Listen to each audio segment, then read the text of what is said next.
RRR के teaser ने इतना उपद्रव क्यों किया? दर्शकों ने SS राजामौली पर ऐसे आरोप क्यों लगाए? क्या फिल्म पूरी तरह से सच्ची कहानियों पर आधारित है? आइए जानते हैं कि आगामी फिल्म के बारे में हाल ही में क्या चर्चा है। बाहुबली के निर्माता द्वारा निर्देशित राजामौली एक और फिल्म के साथ वापस आ गए हैं, जिसका दावा है कि वह पूर्व की तुलना में बड़ा है। अब मल्टी स्टार फिल्म जो 3 बड़े सिनेमा उद्योग को एक साथ लाती है।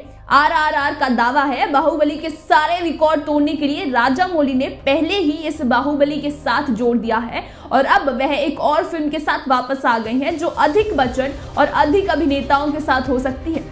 फिल्म आधारित है 2 महान स्वतंत्र सेनानी अल्लूरी सीताराम राजू और कामोराम भीम। 1920 में सेट इन दोनों के बारे में देश के लिए लड़ाई शुरू करने से पहले फिल्म उन्हें घर से दूर देखा देता है। 1920 हमारा देश ब्रिटिश शासन के अधीन था। सीताराम राजू एक आदिवासी नेता 1922-24 के रंपा विद्रोह के लिए जिम्मेदार था। उन्होंने अंग्रेजों के खिलाफ लड़ाई लड़ी।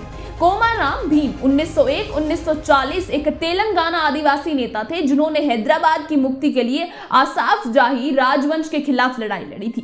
कहानियों के अनुसार यह कहा जाता है कि दोनों कुछ साल पहले लापता हो गए थे, जब से उन्होंने देश के लिए लड़ना शुरू किया और 2 महान नाम बन गए। RRR एक शुद्ध कल्पना है जिसे दिल्ली में एक दूसरे से मिलने के बाद में अपने दूर के समय में दोस्त बनने के विचार पर तैयार किया गया है। कहानी निश्चित रूप से 2 स्वतंत्र सेनानियों के जीवन पर आधारित है, लेकिन यह फिल्म एक इतिहास है और निर्देशक द्वारा खुद कहा गया वह एक काल्पनिक कथा है। समकालीन आधिकारिक रिपोर्टों ने सुझाव दिया कि विद्रोहियों का मुख्य समूह 80 और 100 के बीच घट गया, लेकिन यह आंकड़ा नाटकीय रूप से बढ़ गया जब भी वह कार्रवाई करने के लिए चले गए। चूंकि फिल्म में 2 पात्रों के बीच गहरी दोस्ती दिखाई गई है, SS राजामौली किसी ऐसे व्यक्ति को चाहते हैं जो कार्यों के लिए फिट होगा और साथ ही गहरी दोस्ती दिखाने में सक्षम होगा। जूनियर NTR और रामचरण दोनों पारंपरिक रूप से एक्शन फिल्म परिवार से हैं और काफी करीबी दोस्त भी हैं, इसीलिए वे पहली पसंद थे। दूसरी ओर वे चाहते थे कि आलिया इस फिल्म का हिस्सा बने, क्योंकि निर्देशक एक ऐसी अभिनेत्री चाहते थे जो एक ही समय में मासूमियत और कमजोर और बेहद लचीला दिखा सके, इसलिए आलिया उनकी पहली पसंद थी। इसके अलावा अभिनेत्री को इन 2 बहुत स्ट्रॉन्ग पुरुष लीड के स्तर तक मेल खाने में सक्षम होना चाहिए। फिल्म RRR के ट्रेलर लॉन्च के बाद जहां हमें जूनियर NTR का एक मामूली रूप देखने को मिलता है, दर्शकों को मन में बहुत सारे आरोप और सवाल उठे। लोगों का कहना है कि फिल्म एक कॉपी है, यहाँ तक कि फिल्म का नाम भी KGF से कॉपी किया गया है, पर यह स्थिति नहीं है। फिल्म को कहीं से भी कॉपी नहीं किया गया है और यह निर्देशक राजामौली की बहुत ही मौलिक रचना है। लड़ने के दौरान कोमाराम भीम का केवल एक ही मकसद था कि जल, जंगल और जमीन।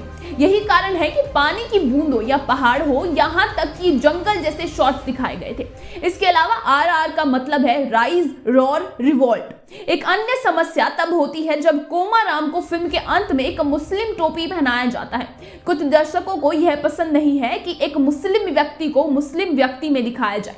एक काल्पनिक कहानी थी तो यह दर्शकों के लिए एक समस्या नहीं होनी चाहिए थी, लेकिन चूंकि यह किसी ऐसे व्यक्ति के जीवन पर आधारित है जो एक महान नाम और एक वास्तविक व्यक्ति हैं, इसलिए सवाल उठाए जा रहे हैं। शायद चूंकि यह एक टीजर है, हमें निष्कर्ष पे नहीं कूदना चाहिए। हो सकता है कि दृश्य सिर्फ एक सस्पेंस बनाने के लिए दिखाया गया हो। यह संभव है कि कोमाराम भीम के चरित्र को एक मुस्लिम के रूप में दिखाया गया हो, सिर्फ इसलिए कि वह बेस बनाना चाहते थे। कुछ भी संभव हो सकता है। वास्तविक जीवन में कोमाराम भीम ने हैदराबाद के निजामी के खिलाफ लड़ाई लड़ी है, इसलिए उनके लिए यह संभव है कि वे खुद को छिपाने के लिए इस तरह उठे। साथ ही SS राजामौली जैसे निर्देशक से जिन्होंने कुछ महान फिल्मों को हिंदू संस्कृति के चित्रित करते हुए बनाए हैं, ऐसे आरोप नहीं लगाए जा सकते। आज की हमारी स्क्रिप्ट लिखी है पल्लवी शॉ ने।